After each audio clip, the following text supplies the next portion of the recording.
Quel que soit votre problème, quelle que soit l'injustice que vous vivez ou bien tout simplement une guerre de voisins qui est en train de mal tourner, vous ne savez plus comment vous en sortir, 0826 107 109, l'adresse de Sans Aucun Doute et bien sûr internet tf1.fr, rubrique Sans Aucun Doute. Voici maintenant l'injustice que vit une jeune fille. Stéphanie, elle est accompagnée de sa maman, elles vont nous raconter ce qu'elles vivent. Stéphanie a payé 92 000 €, plus de 600 000 francs pour faire construire une maison adaptée à son handicap. Seulement voilà, la maison a été construite en dépit du bon sens. Elle ne peut même pas y accéder. Stéphanie et Josette, bonsoir, merci d'être avec nous. Nous allons voir un reportage dans une seconde qui explique ce que vous vivez. Vous êtes donc handicapée, mademoiselle, hein, vous êtes hémiplégique, vous êtes sur un fauteuil roulant et vous avez demandé à avoir une maison, à la faire construire. Vous avez bien spécifié, de toute façon la personne vous connaissez et a vu votre état, que c'était une maison qui devait être adaptée à une personne handicapée. Vous avez payé 92 000 € pour la construction de cette maison et aujourd'hui vous vivez chez votre maman, vous ne pouvez pas habiter dans cette maison parce qu'elle n'est pas du tout, mais alors pas du tout adaptée à vos besoins, on est d'accord? Pas du tout adaptée, je ne peux même pas y accéder. Donc vous ne pouvez même pas rentrer dans votre maison? Je ne peux pas du tout accéder. Ouais. J'ai une pente de 15%, je ne peux absolument pas accéder à la maison. Donc je ne peux pas rentrer dedans. Dedans, il y a les mêmes problèmes et je ne peux déjà pas accéder. Et vous, madame, donc il y a déjà ce problème qui est énorme, mais il y en a un deuxième, c'est la vie, on en parlera tout à l'heure, chez vous, parce que chez vous, du coup, c'est pas adapté non plus. Donc chaque jour est une épreuve pour essayer d'arriver à vivre normalement. Voici maintenant le reportage, et puis on en parlera après, et nous poserons, bien sûr, des questions à celui qui a construit cette maison. Le reportage.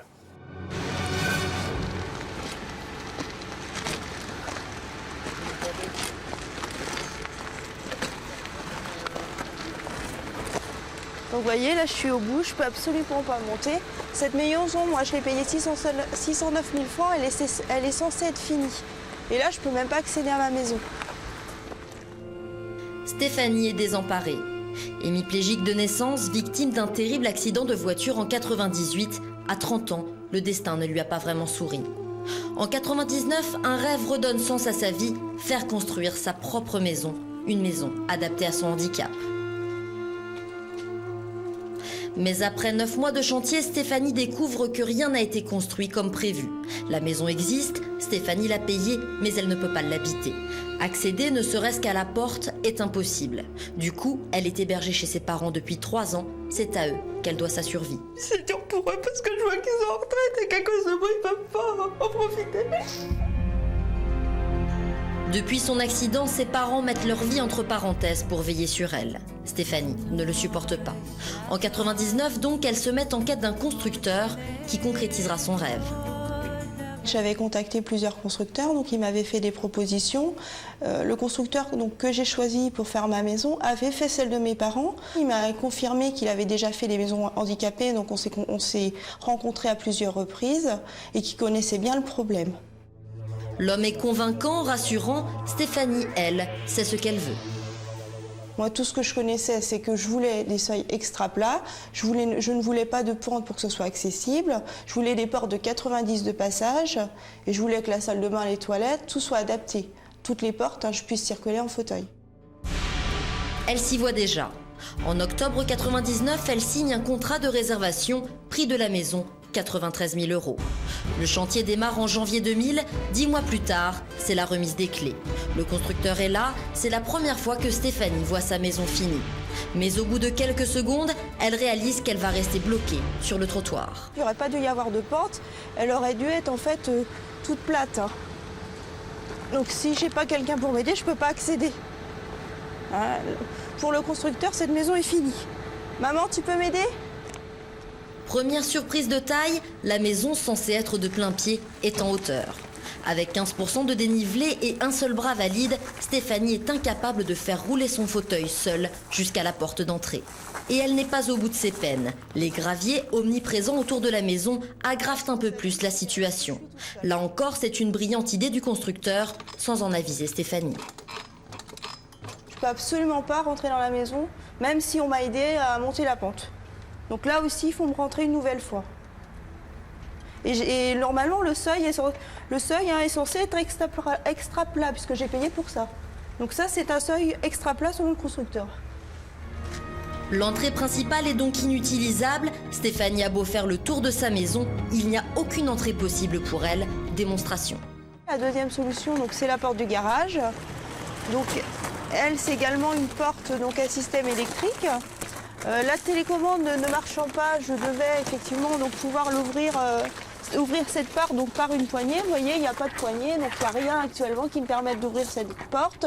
Donc je ne peux absolument pas non plus passer par le garage. Donc là aussi, hein, l'issue est condamnée. La porte de lingerie. Donc là, également un seuil donc, infranchissable. Et puis en plus, là, la porte est pas assez large. Donc si je suis seule, il n'y a aucune ouverture qui me permette de rentrer. Hein. Toutes les ouvertures ont soit des feuilles, soit la porte de garage n'est pas équipée correctement. Elle n'a pas de poignée, donc je ne peux pas non plus l'ouvrir. Donc concrètement, je ne peux pas rentrer dans ma maison. Si Josette, la mère de Stéphanie, l'aide à entrer dans la maison, une fois à l'intérieur, impossible d'en sortir.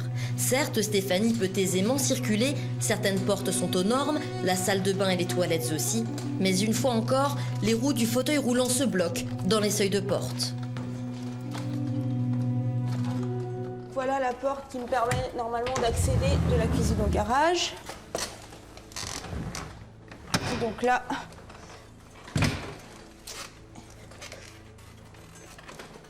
là non plus, je passe pas. Hein. Donc solution du constructeur, une planche de 5 mm, donc qui est censée résoudre tous les problèmes.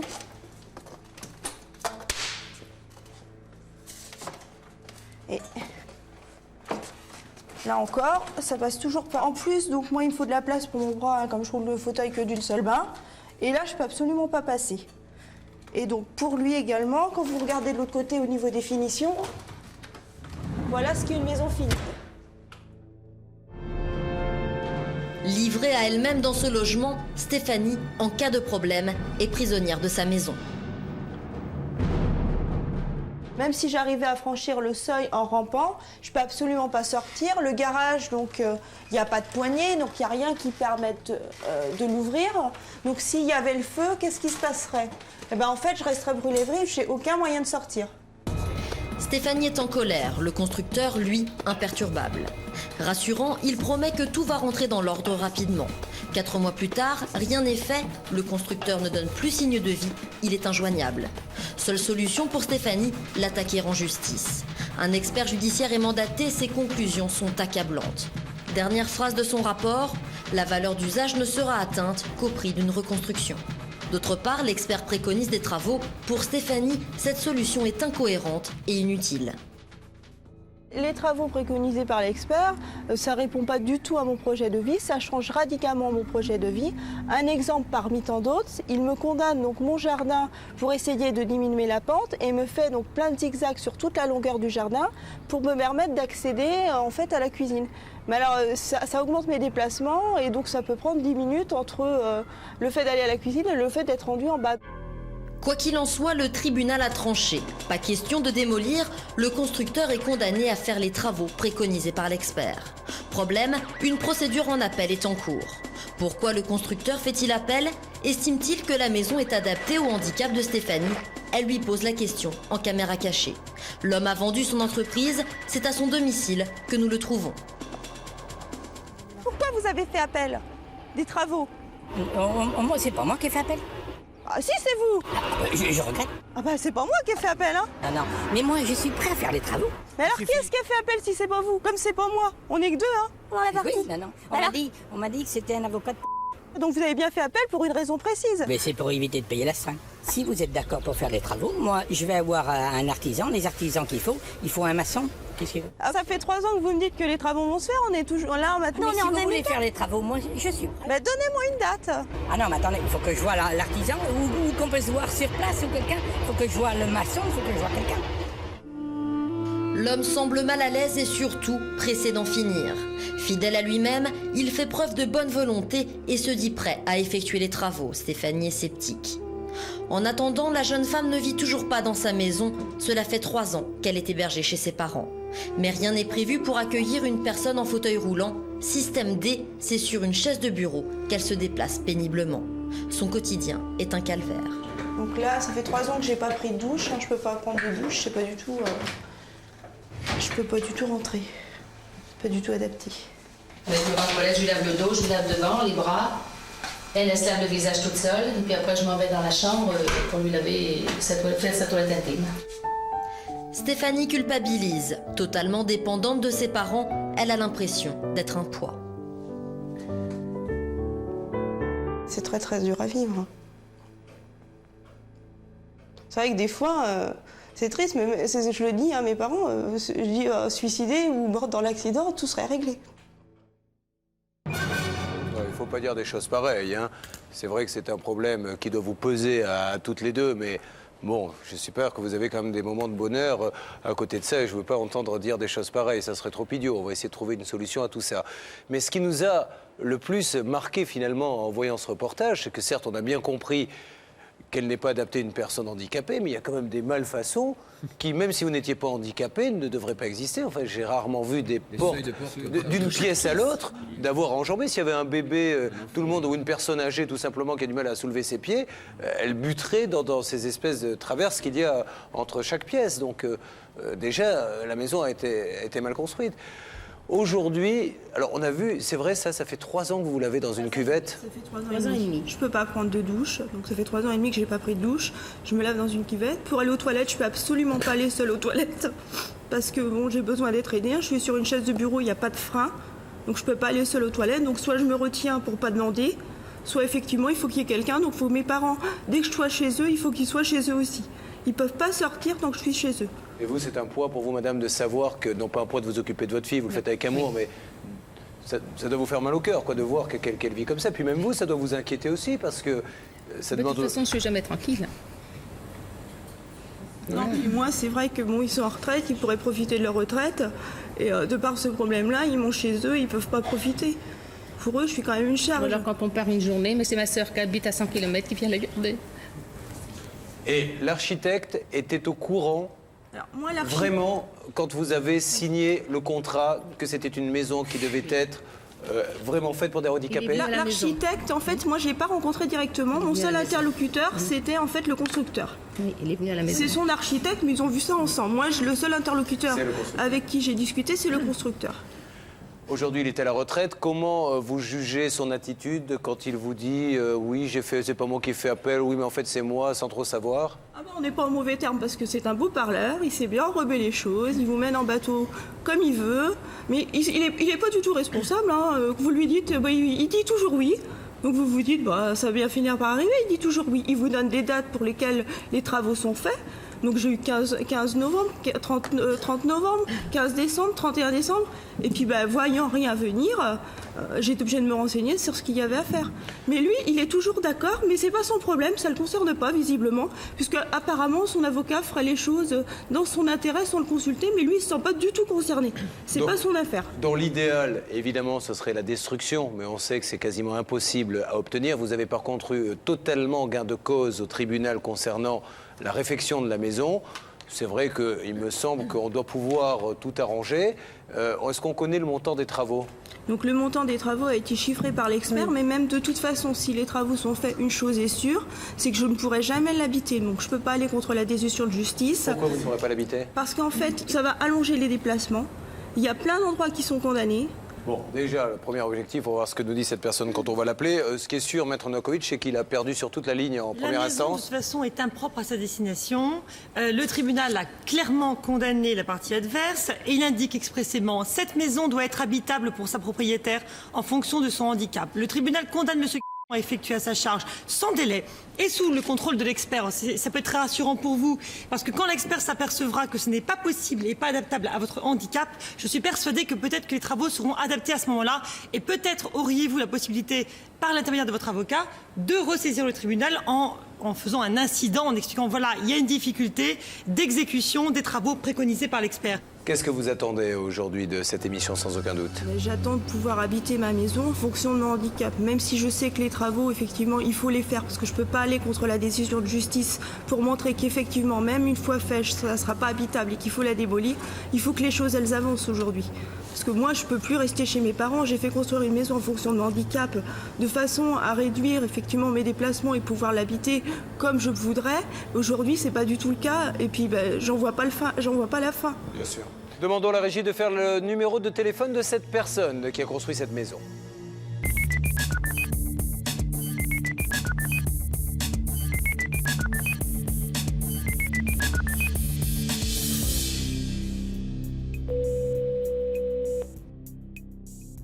Oui, allô? Oui, Oui. c'est Julien Courbet de TF1 de l'émission Sans aucun doute. Pardonnez-moi de vous déranger. Je vous appelle C'est car... monsieur Monsieur Julien Courbet de Sans aucun doute sur TF1. Voilà. Je vous appelle car je suis en compagnie de Stéphanie Barre, qui vit un véritable drame humain puisqu'elle ne peut pas habiter sa maison que je crois vous avez construite. Oui. Voilà. Donc cette personne ne peut pas habiter cette maison. On est venu, on a regardé un petit peu. C'est vrai qu'on a filmé. On a essayé de voir comment elle pouvait vivre dedans. Elle ne peut pas monter la pente. Il y a des portes par lesquelles elle ne peut pas passer. Il y a des obstacles entre chaque pièce. La porte du garage, il n'y a pas la poignée pour la monter, etc., etc.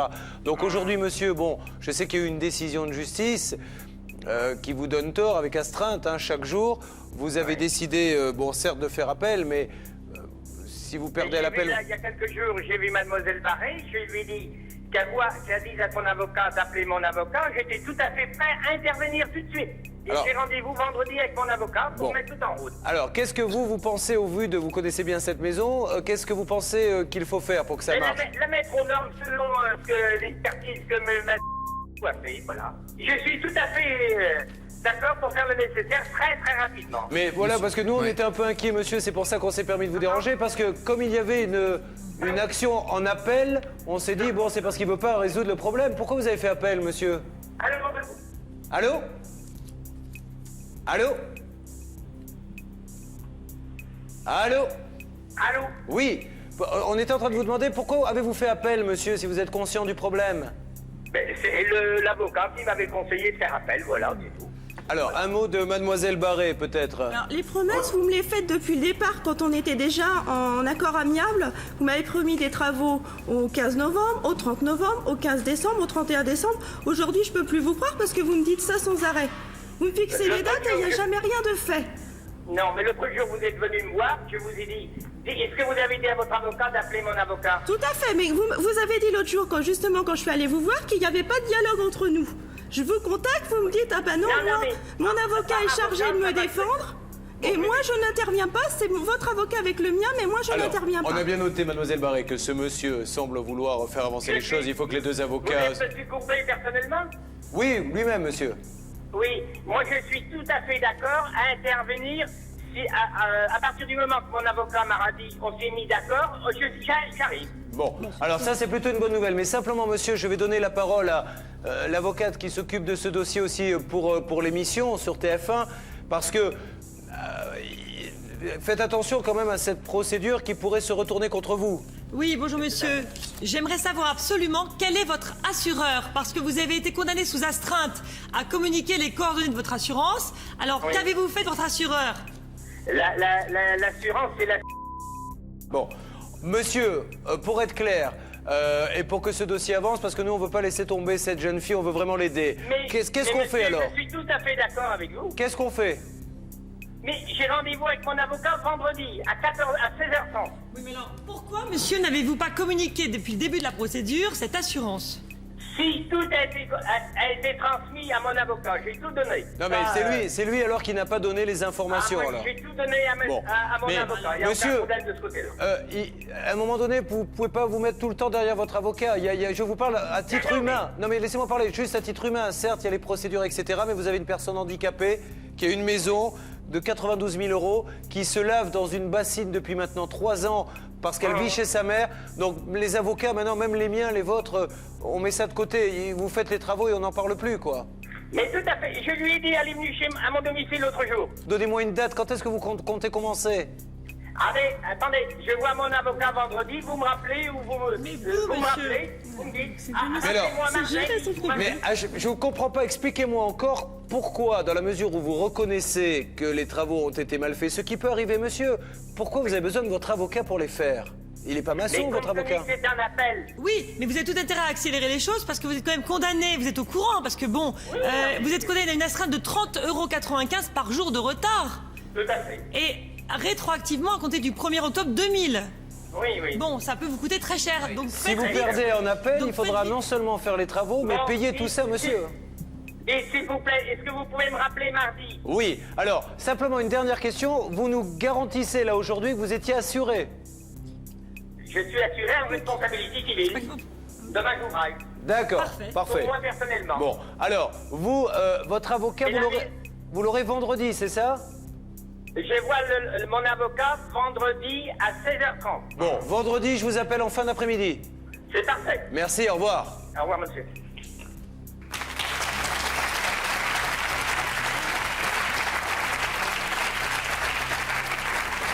Ce qui est sûr, c'est que lui a dit clairement, devant tout le monde, je veux faire les travaux, je veux éviter d'aller en appel, je veux simplement me couvrir en parlant à mon avocat. Donc vendredi après-midi, nous allons l'appeler et les travaux devraient commencer derrière. Nous allons demander maintenant à Maître Fellono les conseils d'usage, comme nous le faisons avant de démarrer une autre affaire. Donc, C'est vrai qu'en général, on parle de vices cachés, parce que c'est une notion, souvent, des malfaçons que l'on découvre une fois qu'on est dans les lieux. Quand ce n'est pas le cas, c'est-à-dire que ce sont vraiment des vices qui sautent aux yeux, c'est-à-dire des défauts apparents, on peut considérer que cette fois-ci, on est dans le cadre d'une non-conformité.